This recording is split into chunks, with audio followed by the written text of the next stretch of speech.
अस्सलाम वालेकुम एवरीवन। दोस्तों क्या हाल है, सब खैरियत है। आप सोच रहे होंगे कि एक दिन व्लॉग नहीं आया, मिस हो गया है और आज तीसरे दिन व्लॉग आ रहा है। दरअसल कुछ मजबूरी थी और कुछ वजूहात थी और कुछ मसरूफियत भी थी जिसकी वजह से कल व्लॉग नहीं बन सका और आज हम व्लॉग का दोबारा आगाज़ कर रहे हैं। और आप ये भी देख रहे होंगे कि आज हम फिर व्लॉग डेरे से ही स्टार्ट कर रहे हैं। जी बिल्कुल, हम अपना व्लॉग डेरे से स्टार्ट कर रहे हैं। सुबह सुबह का वक्त है। सबसे पहले नमाज़ पढ़ी, अल्लाह को याद किया है और फिर हम कैन लेकर और वंडा लेकर डेरे की तरफ चल पड़े हैं।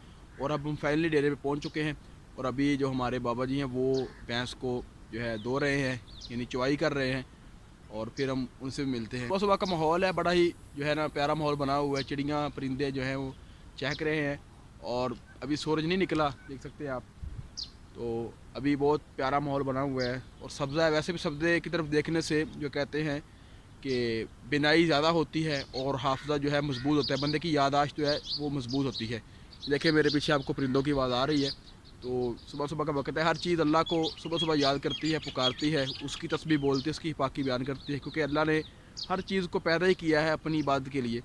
तो आज जो मैंने आपको सबसे जो है वो अजीब चीज़ दिखानी है, दिल रुबा चीज़ दिखानी है, वो ये है कि मेरे पीछे आप देखें, वो जो झाड़ियाँ हैं ये गीदड़ों का रहने का वो है घर। इसे गीदड़ों का पिंजरा भी कहते हैं, यानी यहाँ पर गीदड़ जो हैं बेतहाशा रहते हैं। और आप देखेंगे ये यहाँ पर रहने वाले जो लोग हैं इनका हौसला है कि इतना खूंखार और या जानलेवा जानवर है वो यहाँ रहता है। और फिर एक दो नहीं, कई तादाद में वो एक अपना झुंड बना के रहते हैं। लेकिन यहाँ पर जो लोग रहते हैं उनका भी हौसला है। तो ये बहुत ही ज़्यादा ख़तरनाक भी हो सकता है, लेकिन यहाँ जो रहते हैं वो अपनी सेफ्टी करके रहते हैं। चलें गाइस, ये जो बंडा है आपको दिखाते हैं। ये हम भैंस को डालते हैं चारे के ऊपर। चलें आपको दिखाते हैं।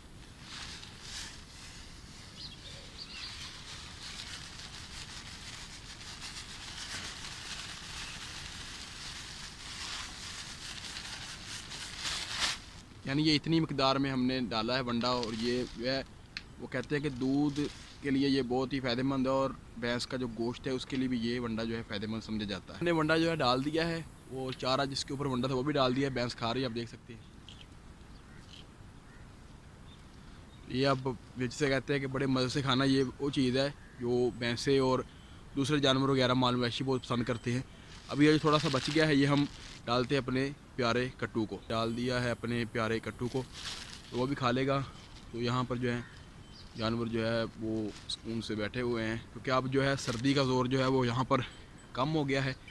सर्दी कम हो गई है तो इसलिए अब जानवर भी जो है टाइम से कमरे से बाहर निकाल देते हैं और फिर शाम को लेट ही अंदर बांधते हैं, क्योंकि जब सर्दी ज़्यादा थी तो इसलिए माल मवेशी का भी ख्याल रखना जो है ज़रूरी है। और जिन्होंने रखे उनके हिस्से लाजम है कि वो अपने माल मवेशी की यह खबर लेते रहें और वो क्या महसूस करते हैं और क्या महसूस नहीं करते, यानी गर्मी है या सर्दी है, उस हिसाब से वो उनसे जो सर्व करते हैं उनके साथ पेश आते हैं। तो ये अब जो अब हमने दूध जो है धो लिया है। अब वो बाबा जी पीछे से देख सकते हैं कि वो अपने चूल्हे पर बैठ गए हैं।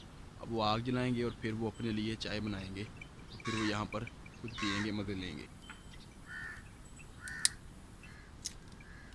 आज मैंने सोचा कि आपको इस कमरे के अंदर उन्होंने क्या सामान रखा है, यानी यहाँ पर एक ही कमरा है जिसके अंदर वो जो है ख़ुद भी बैठते हैं, रात को सोते भी वहाँ हैं और माल मवेशी भी रात को सर्दी की वजह से अंदर ही बांधा जाता है। तो आज हम आपको अंदर से कमरा भी दिखाएंगे और सूरज भी माशाल्लाह निकल चुका है। देखें, सूर्य निकल चुका है और ये अल्लाह का फजल है। वो जो मैंने आपको पीछे दिखा दिया है वो है गीदड़ों का पिंजरा और यहाँ पर गीदड़ रहते हैं। और गीदड़ जो है वो आपको पता है कि खूंखार जानवर है। ये इतना इंसान के साथ जो है जैसे दूसरे जानवर घुल मिल जाते हैं, ये नहीं मिलता।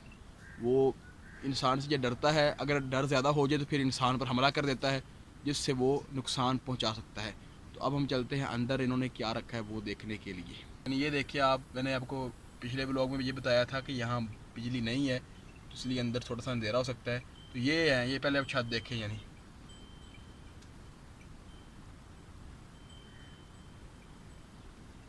ये सारी छत है और ये लकड़ी की है और फिर इसके ऊपर जो है वो भूसा जिनसे निकलता है, वो इसे पंजाबी में काने कहते हैं, उनको मिलाकर ये जो है धागे से रस्सी के साथ बांध कर वो छत बनाई जाती है।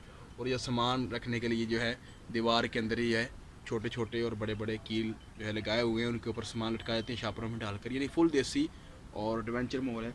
और ये जो है एक इनके पास चारपाई है जिसके ऊपर ये बैठते हैं और दूसरी चारपाई इनके पास बाहर, यानी टोटल दो चारपाई यहाँ पर उन्होंने रखी हुई। तो ये अंदर का उनका माहौल है। ये कमरा ना ज़्यादा बड़ा है ना ज़्यादा छोटा है, यानी एक मुतदल सा कमरा है। ये था आज का मिनी व्लॉग जो मैंने आपके सामने रख दिया है, और मुझे लगता है कुछ चीज़ें आज भी रह गई हैं, क्योंकि 3 व्लॉग हो चुके हैं और आपको पता है कि व्लॉग के अंदर एक दफ़ा ही हर चीज़ नहीं आ जाती, आहिस्ता आहिस्ता आती है और फिर जो है वो अंदर ऐड कर दी जाती है। यानी जैसे जैसे बंदे को याद आता है कि ये चीज़ रह गई है, ये रह गई है, तो वो फिर आहिस्ता आहिस्ता बंदे को याद आती है, वो व्लॉग में ऐड करता है। और इंशाल्लाह अब मिलेंगे अगले किसी नए व्लॉग में, किसी और लोकेशन पर या इसी पर ही किसी नई चीज़ के साथ। आज जो मैंने आपको सबसे इस व्लॉग में मुनफरद चीज़ दिखाई है वो है गीदड़ों का पिंजरा। यानी मैंने ख़ुद अपनी आंखों से देखा है, अब वीडियो में नज़र नहीं आ रही, यानी निकल रही हैं।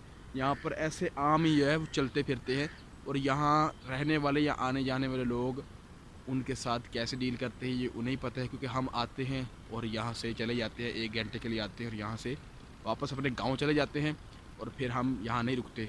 तो आज हम अपना व्लॉग यहाँ पर ही एंड करते हैं, ख़त्म करते हैं। मिलेंगे अगले किसी नए व्लॉग में, किसी नई लुक पर या इसी लुक पर किसी नई चीज़ के साथ। अस्सलाम वालेकुम।